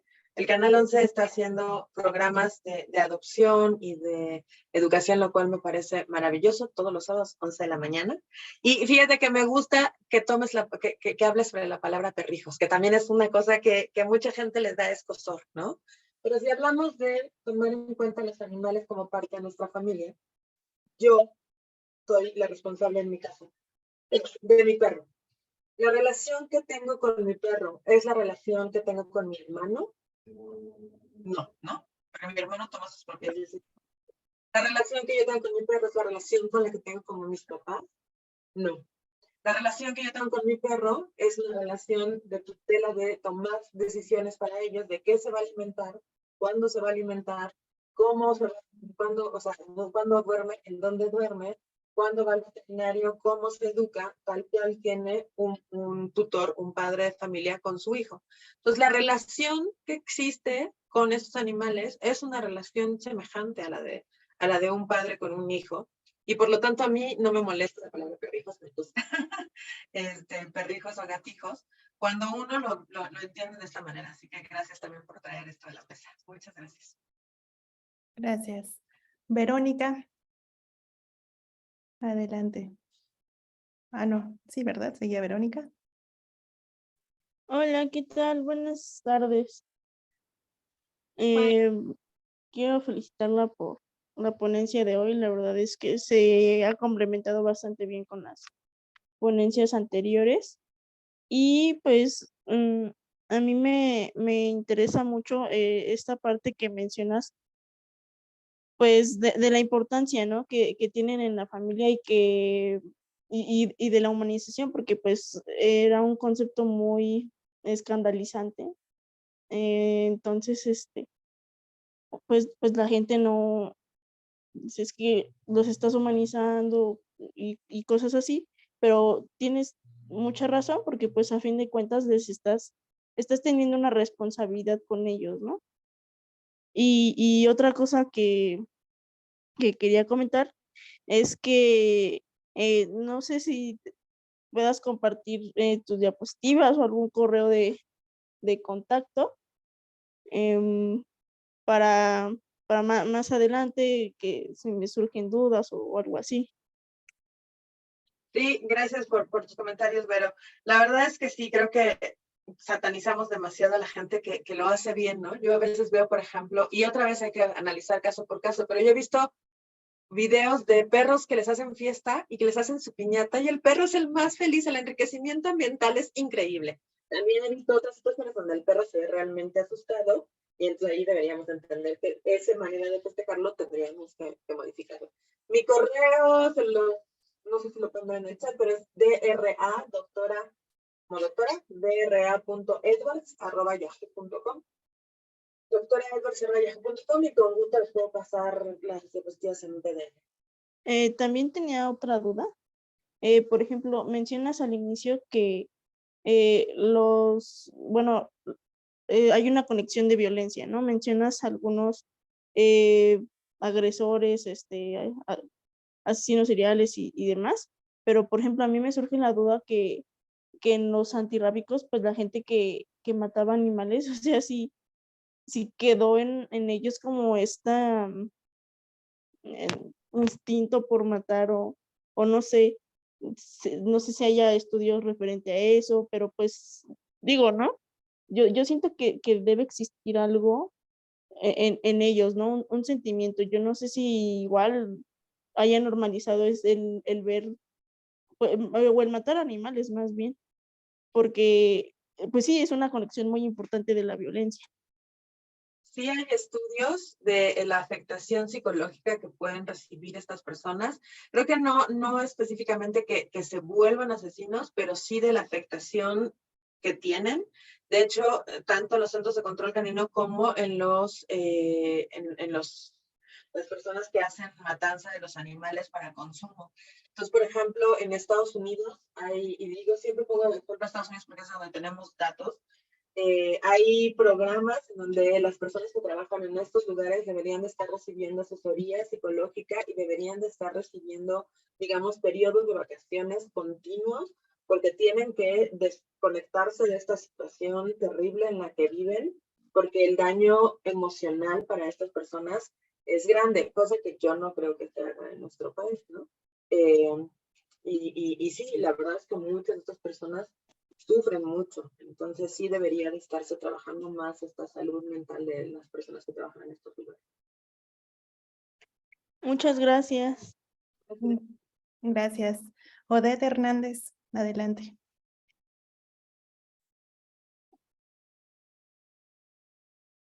Sí. Buenas tardes. Ay, gracias por la ponencia, estuvo muy interesante, muy completa. me gustó. Felicidades. Y bueno, nada más dos preguntas, bueno, un comentario y una pregunta. Yo pienso que cuanto a esto que menciona de la agresividad o la violencia hacia los animales con respecto a las personas que se dedican a sacrificarlos en los rastros y en los antirrábicos o, o centros de captación animal, quizás no sea la misma, o sea, el mismo caso, porque no es voluntario, o sea, ellos están por un trabajo, una remuneración. En cambio, cuando se hace, digamos, por gusto, placer o no sé, pues es diferente, ¿no? Cuando se trata de una cuestión, pues, voluntaria.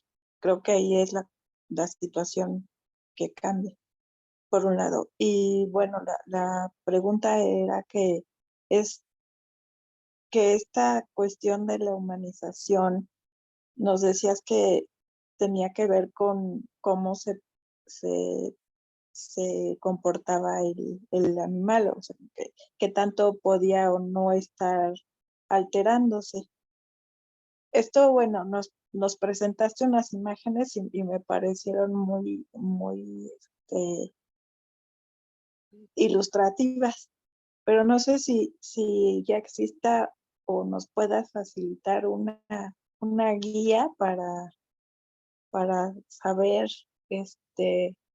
pues, cuándo es que el animal se puede considerar que no está bien, o sea, que qué puntos tratar de evitar y qué puntos sí están bien, porque bueno, o sea, uno como tutor, pues normalmente quiere lo mejor para sus animales, ¿no? Pero no siempre lo consigue. Entonces, bueno, supongo que también las personas que los llevan en carritos y que les ponen sus vestidos, o sea, tratan de hacerlo bien, pero, pero pues no necesariamente es el caso. Entonces, o sea, sí valdría la pena saber si hay ya una especie de guía estandarizada o algo así como para saber, recomendarla. Gracias. Fíjate, gracias a ti. Fíjate que ahorita, respecto a tu primer comentario, me acordé de un caso en China de una veterinaria que ella no le permitía renunciar, no sé por qué no podía renunciar, y la obligaron a matar una gran cantidad de perros. Cuando ella terminó la matanza, se suicidó con el mismo medicamento que mató a los perros, porque no lo soportó.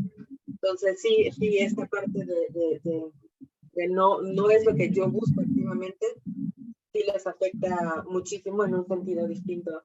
Pues gracias por el comentario, porque me acordó de este caso.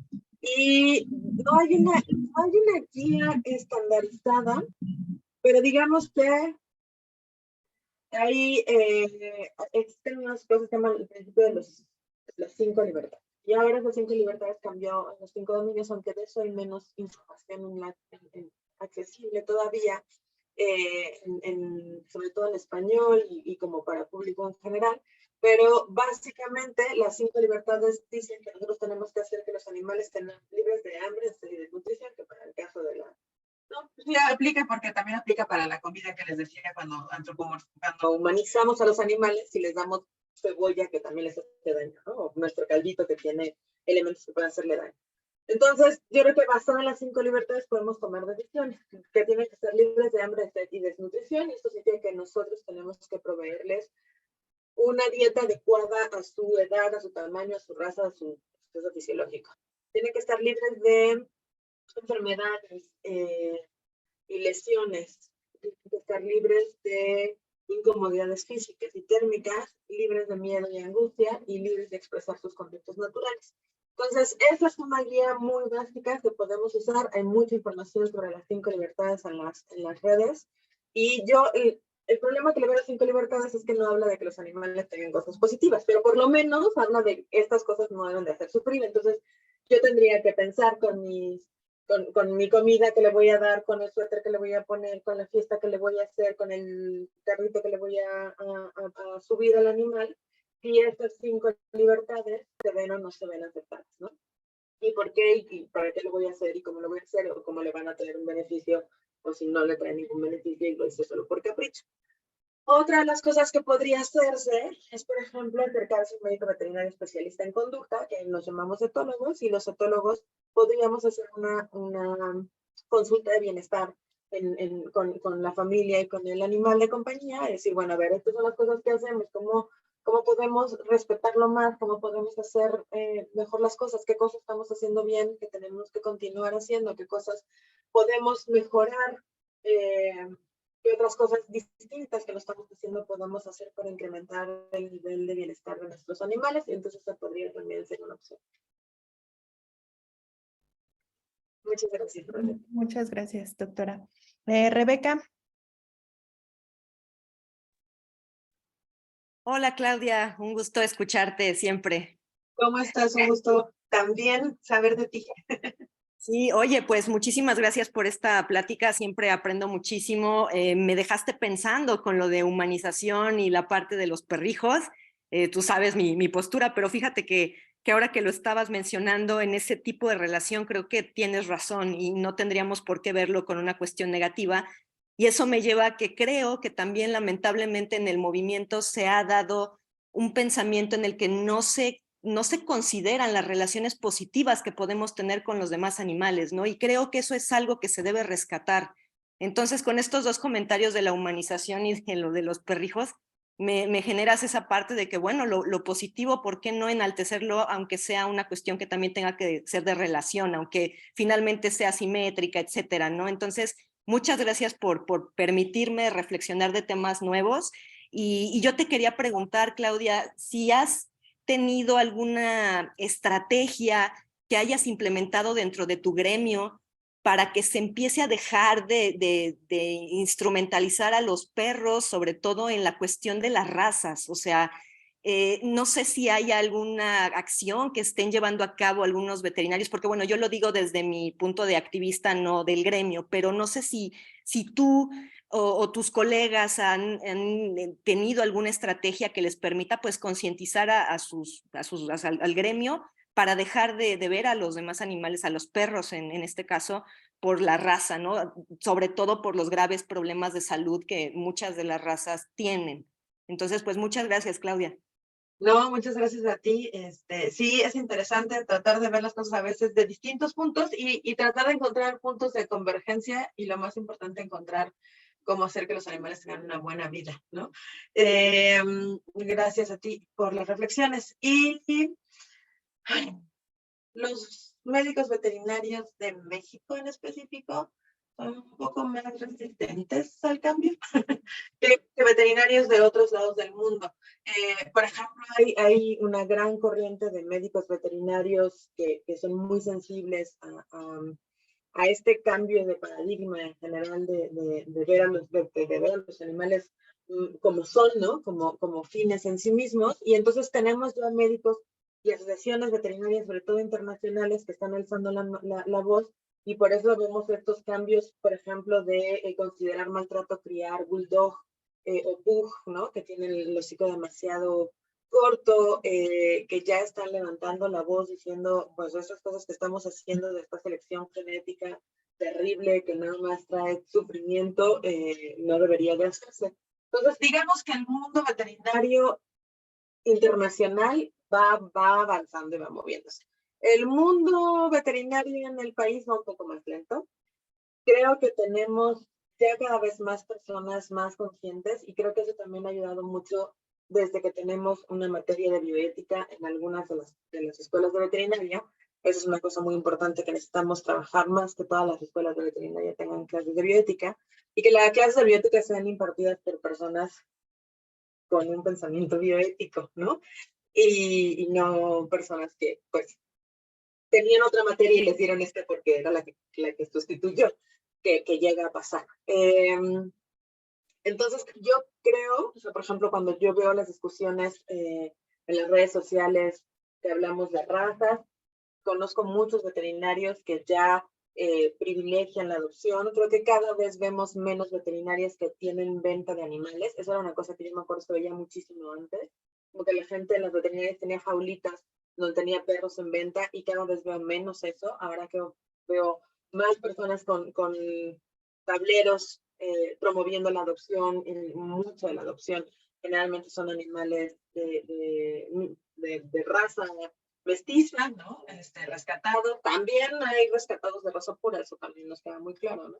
Mucha gente que ya está hablando de las complicaciones que tienen la crianza excesiva de los animales, ¿no? De estar haciendo estas cosas, no la crianza, sino la selección genética que se está haciendo.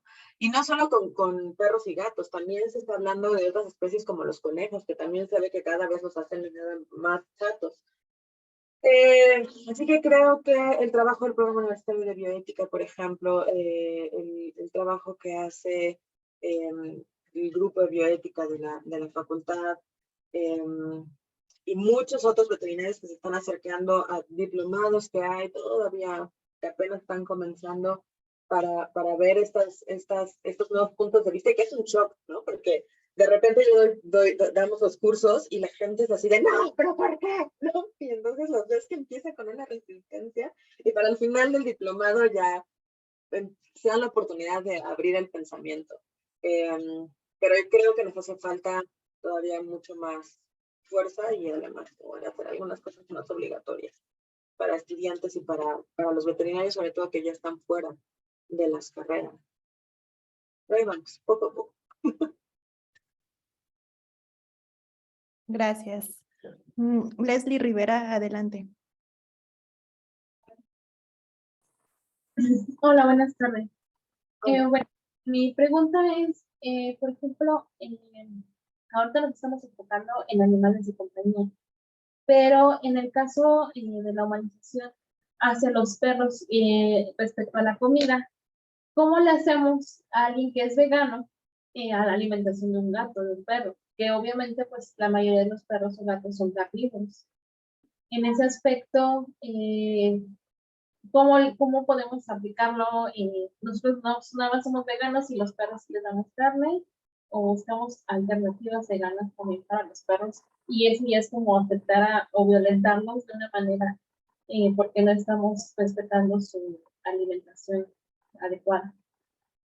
Ay, muchas gracias, una muy buena pregunta. Aquí depende también desde el punto de vista de la persona, ¿no? Hay personas que tienen, que son abolicionistas y que como abolicionistas son completamente veganas y como abolicionistas no tienen animales de compañía, justamente para no tener esta relación desigual como decía Rebeca, ¿no? Entonces hay gente muy comprometida con su postura, que no es un problema, ¿no? Porque entienden que, o sea, si ellos no pueden aceptar eso, mejor ni siquiera se meten. Tenemos el otro lado contrario, ¿no? De las personas que alimentan con lo que sea los animales, porque como yo le hace bien a ellos, y algunas personas que están en esta disyuntiva de yo ya tengo un animal de compañía, yo estoy en este proceso de ser abolicionista y no consumo carne y quiero pasárselo a los animales. Los perros específicamente son omnívoros y pueden obtener energía de los carbohidratos, así que los perros podrían llegar a vivir muy bien balanceado, y eso habría que hacer mucho trabajo con una dieta vegana. México no tiene, creo, pero Europa sí tiene alimentos que tienen todos los suplementos necesarios para poder suplirlo con los perros. Con los gatos hay un poco más de conflicto porque los gatos sí son carnívoros estrictos, entonces sí necesitan muchas cosas para poder ser alimentados, principalmente la parte de la proteína y la taurina, el ácido araquidónico y otras cosas que son difíciles de suplementar en una dieta. Entonces, definitivamente las personas que están en esta, que están en esta disyuntiva de qué voy a hacer, sí tendrían que entender esto mismo que hemos hablado, ¿no? Que el animal tiene una necesidad distinta y que si yo no cubro sus necesidades fisiológicas, lo voy a condenar a la muerte. Y por supuesto, pues no queremos que los animales mueran. Y tampoco ellos quieren hacerlo sufrir. Entonces, más bien como trabajar en esta hablar desde este punto biológico específicamente para que cubrir las necesidades de los animales, pero es una muy buena pregunta. Muchas gracias. Exactamente, yo era vegana, pero por mi abuela. Mi abuela es vegana, pero no por preservar a los animales, no por el cambio por el calentamiento global, nada de eso, sino por su salud. O sea, fue porque yo me quiero cuidar y no quiero nada con mi cuerpo. Entonces ella sí no consume nada en alimentos ni productos químicos para el cabello, para la piel. Y la verdad se ve muy bien. Para tus 90 años que tienes, si tuvieras 60, 70. Entonces dije, bueno, yo crecí con ella, quiero también ser así, ¿no? Pero yo también tenía animales, le gusta cuidarlos. Entonces ella le daba de comer a los perros. Y a los gatos pues les hacía su pollito, su carne de res, se las compraba y se las hacía, pero ella no se lo comía. Entonces al crecer pues era como mi pregunta de, ¿y por qué tú sí? ¿O por qué yo sí y tú no? Entonces era como que, ¿por qué no? Pero pues ya fui creciendo y investigando y dije, bueno, pero no puede haber también más alternativas. Queremos una igualdad en todos los animales, pero pues estamos matando, los humanos estamos matando animales para que coman otros animales. Entonces, ahí es como que la cuestión. Ya si el perro o el gato se lo come, pues ya es diferente, porque es por su instinto. Pero los tenemos en casa, ¿no? Entonces es como, pues nosotros matamos por ellos. O sea, es como que toda una, una teoría muy grande que a la fecha me sigo cuestionando, ¿no? O sea, ¿por qué ellos y por qué nosotros? Por la congruencia cuando uno quiere los animales para tratar de hacer el menos daño es difícil, es un proceso muy, muy difícil. Pero yo creo que lo que tenemos que hacer es ir paso a pasito y no agobiarnos, ¿no? Porque entonces justo es lo que pasa, así de, ay, no puedo cambiarlo todo, y entonces uno se colapsa y después dice, ay, ya, da igual, ¿no? Y yo creo que lo poco que podamos hacer, yo conozco gente que de verdad para ellos cambiar la alimentación basada en plantas les es muy complicado pensarlo, pero hace el lunes sin carne, ¿no? Entonces ya digo, bueno, empieza con una cosa podemos ir de un pasito a un pasito, a un pasito, y luego en un momento vas a poder llegar a una congruencia mayor o al punto mayor que quieres. El punto es no agobiarse, porque cuando uno se abruma demasiado es donde te vienen demasiadas cosas. Entonces, haz lo que puedas hacer conmigo, hasta que después en el futuro puedes hacer un poquito. Muchas gracias. No hay que Gracias. Marisela Alanis, adelante.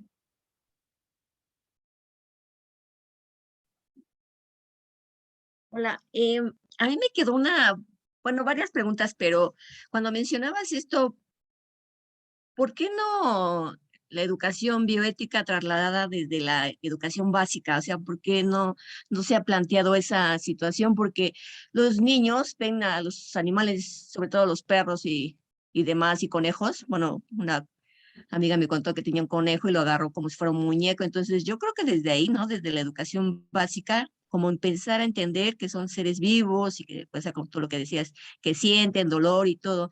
Y bueno, no creo que por qué llegar hasta la universidad. Y bueno, si no soy veterinaria, pues nunca lo voy a saber, pero ahorita que tengo a mi perrita, pues ya más o menos voy entendiendo esta parte, pero creo que la universidad ya es muy lejos y ya pasaron 20 años después de la educación básica, entonces no sé qué tan viable sea esto de que es hora que van a cambiar los planes y estudios, pues intervenir ahí, ¿no? O sea, no sé cómo se podrá lograr para que se pueda empezar desde la niñez, porque pues ven a los animales como muñecos. Y me quedó una duda, o sea, ¿qué tan bueno, no mencionaste nada de la tierra, pero ¿qué tan factible es para los perros si se meten a darse un baño de tierra y así como que, bueno, yo veo que como que les da así para, no sé, quitarse el calor, pero yo no sé qué tan viable sea eso de la tierra. Y bueno, una pregunta técnica, veo que están grabando la sesión, o sea, ¿es para el museo, es para ustedes? Porque ahí me queda la duda, porque bueno, es que la verdad están diciendo tantas cosas tan importantes que no me da tiempo de anotar todo. Entonces, no sé si se pasa algo de la grabación. Y gracias. de la grabación, yo creo que ahorita Ana nos dice. Decía de la universidad porque la pregunta de Rebeca fue enfocada al gremio veterinario, pero definitivamente la mejor manera de atacar el problema desde la raíz es empezando con los niños. Hemos tratado de tener muchos acercamientos con la SEP, que nosotros tenemos con un capitulito que haya así chiquitito, año con los niños, lograríamos un cambio tremendo, pero cambiar los libros de la SEP es una cosa muy complicada, entonces la SEP está un poco realmente a hacerlo de esta manera. Lo que sí podemos hacer y que hacemos una servidora y mucha gente que yo conozco es dar pláticas en las escuelas. Cuando las escuelas nos lo solicitan, damos pláticas al nivel que corresponde, ¿no? A veces, por ejemplo, vamos a kinder, llevamos unas mantitas con unos casitas y corazoncitos y una jeringuita y les preguntamos a los niños qué creen que necesitan para que el perrito esté bien y pasan y pegan lo que van diciendo, ¿no? Se los tienen los pegan así como en el corchito. Tenemos, esto no es específicamente biótica, pero una de las cosas que nos preocupan mucho, por ejemplo, es cuando los niños no saben comportarse con los animales y el animal lo muerde y entonces el animal acaba, el niño mordido o peor y el animal muerto, ¿no? Entonces tenemos un libro en la organización para la que yo trabajo, que si ustedes ponen www.hsi de Humane Society International, HSI, diagonal seguro con perros, pueden bajar este libro para colorear, está en español y en inglés, de cómo aprender a jugar con los perros de una manera segura. Entonces, sí hay mucha gente que estamos haciendo cosas, pero el problema es que es aislado, debería venir más desde el centro para los niños. Pero esa es la solución, definitivamente esa es la solución. Ana. Ay, sí, perdón. Sí, se van a compartir. Posteriormente se van a subir a la página de Conbioética de YouTube. Así como ahorita se está retransmitiendo el ciclo de conferencias que fue en marzo de animales de experimentación. Entonces sí se va a compartir. Gracias. Y creo que nos da todavía oportunidad de una última pregunta. Así que le doy la palabra a Elvia ya para finalizar.